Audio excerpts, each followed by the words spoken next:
வணக்கம், லதா காமாட்சி நெல்லை பஜன். இப்போ என்ன ரெசிபி பண்ண போகிறோன்னா, தீபாவளி வந்துடுது. அதனால் தீபாவளி பட்சணம் ரவா லாடு. அதுக்கு முதல்ல ரவையை வறுத்துக்குவோம். ஸ்டவ் ஆன் பண்ணி கடாயை வச்சாச்சு. 2 1/2 கிலோ எடுத்துருக்கிறேன். ஒன்று ஒன்றா வறுத்துக்குவோம், ஒன்று ஒன்றா பார்ப்போம்.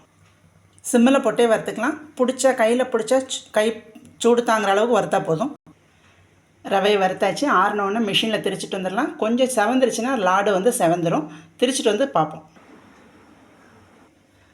ரவையை மிஷினில் அரைச்சிட்டு வரதுக்குள்ளே நம்ம இட்லி பொடியை மிக்சியில் பொடிச்சு வச்சாச்சு, வறுத்து பொடிச்சு வச்சாச்சு. ரவையை பொடிச்சிட்டு வந்தாச்சு. இந்த டம்ளருக்கு 2 டம்ளர் ரவை மாவு, 1.25 டம்ளர் சுகர் எடுத்துருக்கேன். இப்போ சுகரை மிக்சியில் பொடிச்சிட்டு வந்துடலாம். பொடித்த ஜீனி, ஏலக்காய் பொடி 3யும் ஒன்றா கலந்துக்கலாம். நெய்யில் முந்திரி பருப்பு வறுத்து சேர்த்துக்கலாம்.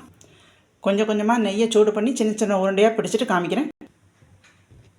ரவா லாடு ரெடினா